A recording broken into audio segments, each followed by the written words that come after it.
Olá pessoal, sou Renan Franciscato da Mobilivete, estou aqui de novo para dar sequência na nossa sequência de vídeos falando sobre avaliação cardiovascular, da queixa principal até os exames complementares. E hoje o nosso segundo vídeo hoje, é para falar sobre queixa principal, anamnese e histórico, tá? É tão importante, talvez a fase mais importante do que realmente colocar a mão no paciente. Porque nessa fase você tem uma ideia muito boa sobre se você vai conseguir evitar a digressão terapêutica, que é o quê? O seu tutor, ele não fazer o que você pede, ou você não criar aquela credibilidade que é importante, aquela confiança que o tutor precisa ter para seguir o tratamento, para fazer os acompanhamentos e até para ministrar as medicações que você vai passar para aquele paciente, conforme for o caso. Então, essa primeira fase, que é a fase sobre você ouvir a queixa principal, você coletar os dados da anamnese, coletar dados do histórico, vão fazer toda a diferença lá no final, na conduta e no compliance, em o tutor fazer o que você precisa que ele faça. Então, vamos lá. Vou deixar aqui umas dicas para vocês, espero contribuir com esse conteúdo, para que a prática clínica de vocês na parte de cardiologia, na parte de avaliação cardiovascular, fique completa. Então vamos começar pelo começo. Queixa principal, anamnese e histórico. Vamos lá. Muito bem, senhores. Então, seguindo aqui a nossa avaliação cardiovascular da queixa principal aos exames complementares, vamos à nossa primeira etapa, que é queixa principal, histórico e anamnese. Não nessa ordem. Muitas vezes durante essa conversa inicial as coisas se misturam, mas aqui, para efeitos didáticos, nós separamos aqui os detalhes de cada passo dessa etapa, que talvez seja a etapa principal. Ela vai influenciar muitas coisas, como eu já disse no vídeo introdutório aqui desse nosso segundo vídeo. Então vamos iniciar aqui, sobre a queixa principal. O que nós temos que saber? Acho que a dica mais importante sobre isso é saber se comunicar. E para se comunicar, temos que lembrar que não só as palavras, mas como a nossa aparência, a nossa fisionomia, a nossa comunicação corporal ali também tem muita influência em como nós nos comunicamos. E para que nós nos comuniquemos, não basta emitir as informações. Nós temos que ser um bom ouvinte.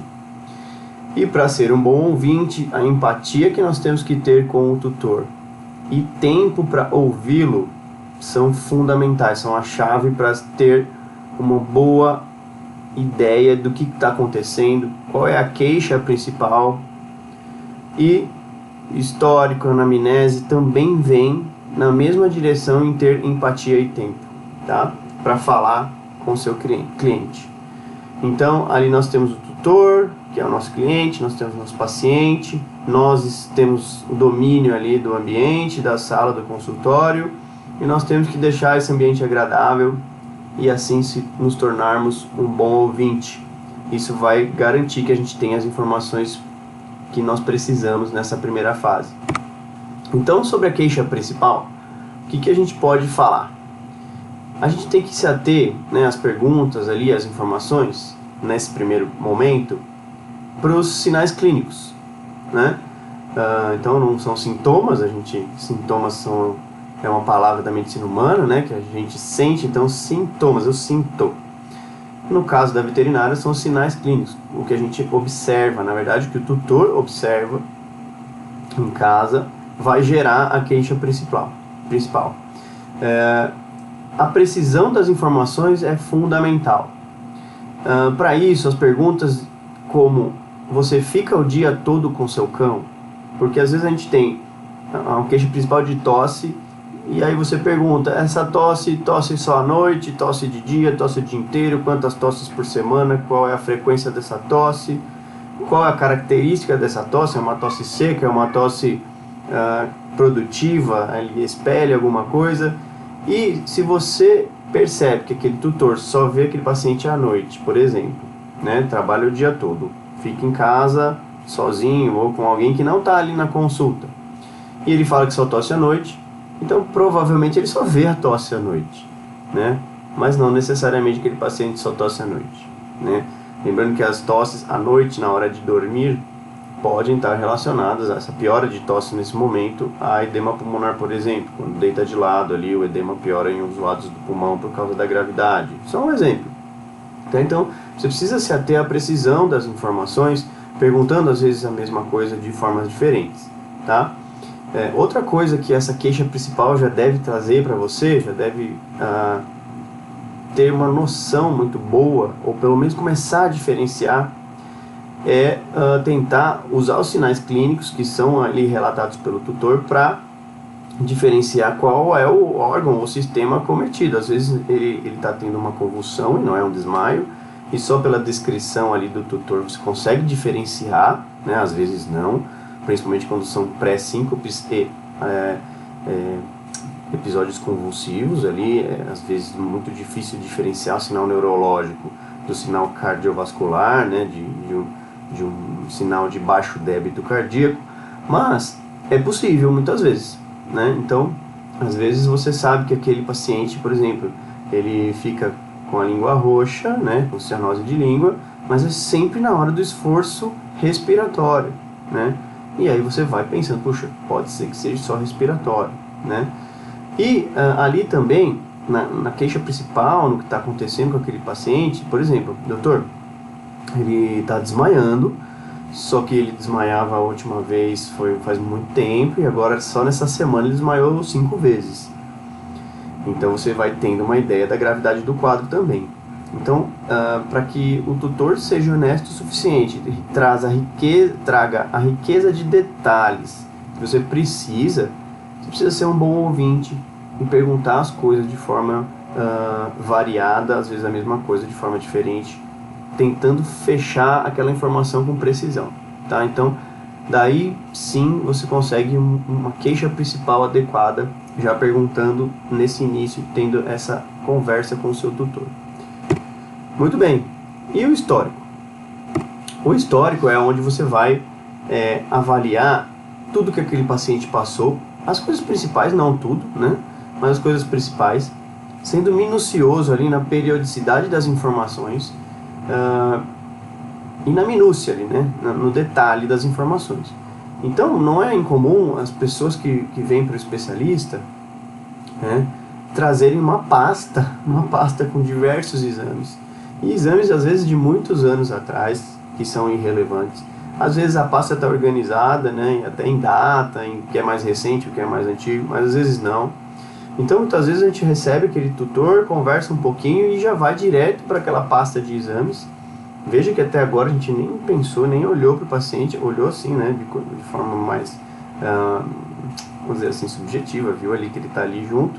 Mas até aqui nós estamos conversando com o tutor, né, nós estamos falando com ele, nós estamos revendo o histórico, nós estamos revendo todos os exames pertinentes.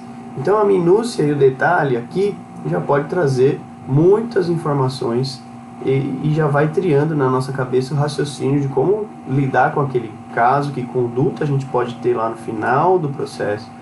A gente vai tendo ideia de como a gente quer acompanhar esse paciente, né, mediante a frequência daqueles exames. E mais uma coisa importantíssima é saber se aquele tutor realmente é um tutor confiável, um tutor que não vai ter a digressão terapêutica, que ele vai fazer o que você pede. Se ele tem condições de fazer, se tem tempo para fazer, se ele tem condições financeiras para fazer. Tudo isso você já vai tendo essa ideia. Obviamente a sua conduta não é baseada nisso, né? A sua conduta é técnica e precisa ser técnica até o final, mas você tem ideia de que se alguma coisa ocorre no meio daquele caminho de resultado que você não está esperando, se aquele tutor não era um confiável, não era aquele tutor que está afim de fazer tudo o que você precisa que ele faça, você percebe aí, você percebe nessa história que ele possa te contar em como ele está realizando aqueles exames, qual é a periodicidade que aqueles exames estão sendo feitos. Tudo isso você já tem uma boa ideia utilizando da análise minuciosa desse histórico desse paciente. E aqui algumas diquinhas, algumas perguntinhas que não pode faltar. Então você precisa saber, por exemplo, se ele já é cardiopata, né? Ele tem lá um diagnóstico, ele tem um eco, ele tem um eco dizendo a doença que ele tem, ou ele não tem nada, não tem nenhum exame, não tem histórico nenhum. Ah, você, não sei, adotei agora esse paciente, a doutora falou que ele é cardiopata por causa disso, disso, encaminhou para você. Então você às vezes não sabe, você não tem nenhum diagnóstico, mas ele pode chegar para você, né?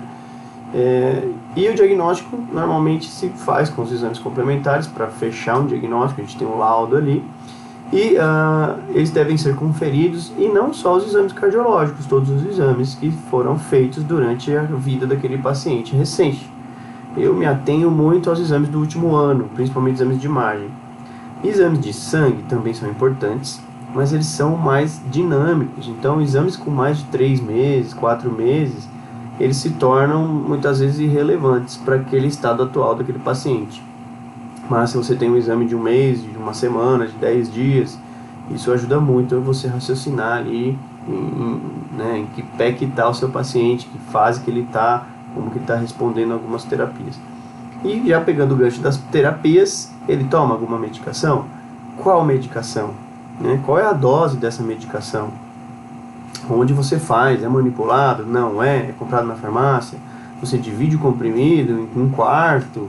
Né? A gente sabe que não tem nenhuma lei que fiscaliza as indústrias farmacêuticas que metade do princípio ativo tem que estar em metade daquele comprimido. Então, a gente tem que ter condutas pensando nisso em algumas vezes, ok? Ele já foi internado devido a esse problema, né? Que a queixa principal foi trazida, né? Eu já sei, doutor, ele é cardiopata, ele internou semana passada com edema pulmonar, cardiogênico, eu já sei, já é a segunda vez que ele interna, já é a primeira vez. Nunca internou, mas ele não está bem, ele não dorme bem, né? Dormir bem é uma pergunta legal para a gente fazer lá na anamnese, né? Por causa do edema pulmonar normalmente faz o paciente ficar desconfortável na hora de deitar de lado, que é a posição que eles preferem dormir. Tem alguma outra doença crônica, sistêmica, concomitante, né? São pacientes já normalmente, na maioria das vezes, né? Doença crônica de válvula mitral, 8 anos, 9 anos, 10 anos para cima. Já tem um hiperadreno, às vezes já tem diabetes, tem hipotiroidismo no caso dos cães, pode ter um hipertiroidismo no caso dos felinos. Então assim, é muito importante você esmiuçar o histórico desse paciente e utilizar de todas as documentações que aquele tutor pode ter para te oferecer, tá? E gaste tempo com isso também, né? A minha consulta, por exemplo, minha consulta cardiológica, ela dura no mínimo 1 hora, no mínimo, né? E dessa 1 hora, mais da metade, uns 45 minutos, 40 minutos, é de conversar com o tutor, pedir os exames que ele tem, explicar tudo que eu estou esperando, as expectativas, né? Falar de um cenário melhor possível, né? Pior cenário possível, melhor cenário possível. Outra coisa importante é se ele fez cirurgia, né? Fez cirurgia? Que tipo de cirurgia? Como é que ocorreu a cirurgia? A anestesia, o veterinário que fez a cirurgia comentou alguma coisa? Como foi a recuperação? Correu tudo bem? Teve algum contratempo na recuperação? Isso tudo é importante, né? E o diagnóstico de neoplasia, né? De câncer, especialmente se tiver histopatológico, né? Pra gente ver a gravidade, né? A chance de ter metástase. Fez tratamento depois da cirurgia? Fez cirurgia para o câncer? Não fez, tem o câncer lá, olha, é câncer, mas não operou. Quanto tempo está esse câncer aí, essa neoplasia, né? Tudo isso, gente, todo esse histórico, tanto da parte cardiovascular, né? A gente está falando aqui de avaliação cardiovascular, mas de uma forma geral, tudo isso é muito importante para qualquer paciente, né? Porque você vai triando e entendendo e vendo, né? Tendo uma expectativa, você vai criando um prognóstico ali dentro da sua cabeça, do seu raciocínio. E nessa criação, nesse processo de criação do prognóstico, a gente pode ter ideias de como avaliar mais para frente aquele paciente e até de como conversar com aquele tutor sobre as expectativas desse caso, né? Então, concluindo essa primeira etapa, né, falamos já de queixa principal, de anamnese, falamos um pouco do histórico também. Você tem que concluir algumas coisas aqui já, né? Falta diagnóstico preciso, ele é mesmo cardiopata, por exemplo, você precisa encaminhar ele para um outro especialista, precisa ir para o pneumo, mando muito para o pneumo muitas vezes, né? ele está tendo um tratamento adequado, esse tratamento está atualizado, né? Desde quando foi feita a última receita, tudo isso você pegou lá no histórico. Atualizado em que sentido? Às vezes as drogas estão ok, mas o peso faz tempo que não ajusta, né? As doses. E ainda nessa primeira etapa você vai tendo objetivos iniciais de acompanhamento. Às vezes você não tem um exame muito atualizado, um eco atualizado, por exemplo, mas você tem ideia de como esse paciente veio evoluindo até aqui. E você já tem ideia de como você vai querer fazer o acompanhamento desse paciente. Isso já vai te dando base para lá no final do processo você recomendar o acompanhamento, periodicidade dos exames, né? O que esperar em cada exame. Isso tudo é importante.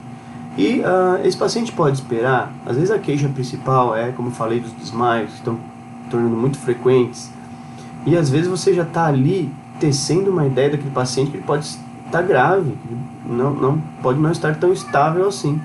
Então você vai criando uma ideia sobre aquele paciente desde o começo, né? Desde a anamnese histórico da queixa principal.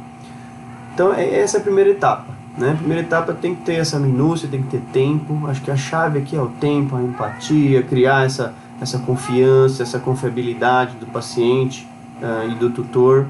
Na verdade do tutor, né? Mas o paciente também precisa confiar em você ali na hora de manipular. Esse tempo é legal porque o paciente ele fica ali, às vezes em volta, no chão ainda, se ambientando.